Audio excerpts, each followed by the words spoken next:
Assalamualaikum sahabat Studio Kisma semua. Nah, pada kesempatan kali ini materinya terkait dengan kesehatan masyarakat, yaitu konsep sehat dan sakit. Di mana materi konsep sehat dan sakit ini sering kita dengar, atau apalagi bagi mahasiswa yang lagi kuliah di bidang kesehatan masyarakat.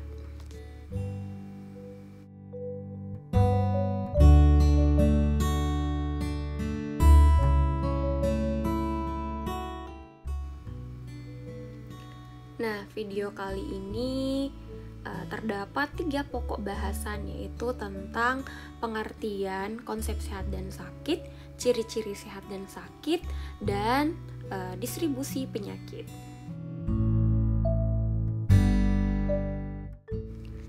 Kita masuk ke materi yang pertama, yaitu pengertian konsep sehat dan sakit. Nah, di sini menurut WHO, sehat adalah keadaan yang utuh fisik, jasmani, mental, dan sosial, dan bukan hanya suatu keadaan yang bebas dari suatu penyakit, cacat, dan kelemahan. Nah, kemudian konsep sakit adalah penilaian seseorang terhadap penyakit sehubungan dengan pengalaman yang langsung dialaminya, di mana di sini bersifat subjektif. Nah, tadi kita sudah membahas tentang pengertian sehat dan sakit. Kita masuk ke pengertian penyakit itu sendiri. Nah, penyakit adalah bentuk reaksi biologis terhadap suatu organisme. Organisme di sini yang dimaksud adalah makhluk hidup seperti manusia atau hewan. Seseorang yang menderita penyakit belum tentu merasa sakit, dan sebaliknya, orang yang mengeluh sakit padahal tidak ditemukan penyakitnya. Paham sampai sini? Nah, peralihan dari keadaan sehat ke keadaan sakit melalui suatu proses yang disebut dengan exposure atau keterpaparan, atau kondisi interaksi untuk penyebab timbulnya penyakit. Kita masuk ke ciri-ciri sehat dan sakit, di mana secara umum kita dapat menilai apakah orang tersebut sehat atau sakit. Nah, ciri-cirinya adalah tubuh bugar dan tidak lemas, wajah berseri, tidak nyeri, kemudian berkomunikasi dua arah, kemudian berpikir logis dan dimengerti, kemudian dia produktif dan melakukan kegiatan sehari-hari dengan secara mandiri.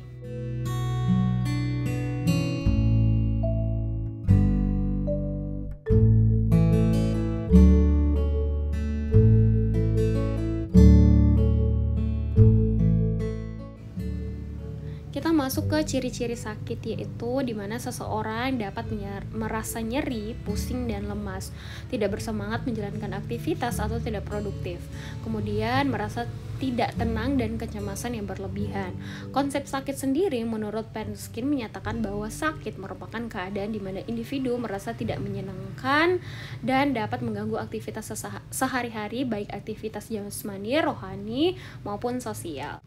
Kita masuk ke paradigma sehat, di mana paradigma sehat sendiri merupakan pemikiran dan kefokusan kita atau seseorang dalam upaya kesehatan pada konsep sehat, di mana upaya fokus awalnya ini adalah sehat, sehingga perhatian lebih kepada bagaimana orang sehat untuk tetap sehat atau semakin meningkatkan kesehatannya. Nah, konsep dasar sehat antara lain mencakup tanggung jawab individu untuk mencapai tujuan, dinamis, pertumbuhan proses, pengambilan keputusan sehari-hari dalam area nutrisi atau gizi, kemudian pengelolaan stres, olahraga fisik, pelaksanaan upaya pencegahan, kesehatan emosi dan mental, dan kesehatan secara keseluruhan dalam seorang individu. Kita masuk ke rentan sehat dan sakit, di mana konsep ini harus dipahami dulu dan sehingga untuk dapat diaplikasikan. Nah, di sini ada dua arah panah, yaitu rentan sakit dan rentan sehat. Kita masuk ke rentan sakit dulu. Di sini ada rentan sakit, yaitu dimulai dari setengah sakit sampai ke arah kematian. Kemudian kita ke rentan sehat, yaitu sehat normal, sehat sekali, kemudian kita dapat sejahtera atau sehat. Kita masuk ke distribusi penyakit, di mana banyaknya masalah kesehatan yang ditemukan pada kelompok manusia yang dirincikan berdasarkan keadaan-keadaan tertentu, yaitu berdasarkan orang, tempat, dan waktu. Kita masuk ke pembahasan orang atau person, di mana masalah kesehatan atau penyakit dapat disebabkan karena adanya karakteristik pada seseorang yang memungkinkan terjadinya penyakit. Misal adalah penyakit sifilis yang terdapat pada pria, sedangkan penyakit kanker rahim hanya terjadi pada wanita. Yang kedua adalah tempat atau place.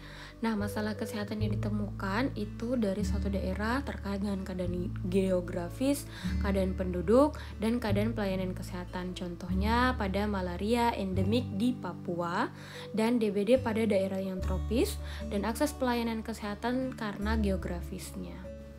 Nah, yang ketiga adalah waktu atau time, di mana waktu di sini berperan dalam memahami kecepatan perjalanan suatu penyakit dan lama terjangkitnya suatu penyakit. Satuan waktu penyakit dibedakan atas jangka pendek dan siklus atau periode dan jangka panjang. Contohnya waktu inkubasi, yaitu di mana 18 sampai 12 hari. Contoh waktu penyakit short term atau jangka pendek adalah epidemi di mana meningkatnya frekuensi penyakit dalam waktu yang singkat dan penyakit yang berkaitan dengan fenomena alam seperti gelombang panas, stres lingkungan, populasi udara. Nah, contoh waktu periodik di mana penyakit meningkat dan menurun pada waktu tertentu dan berlaku secara teratur, dapat tahunan atau musiman.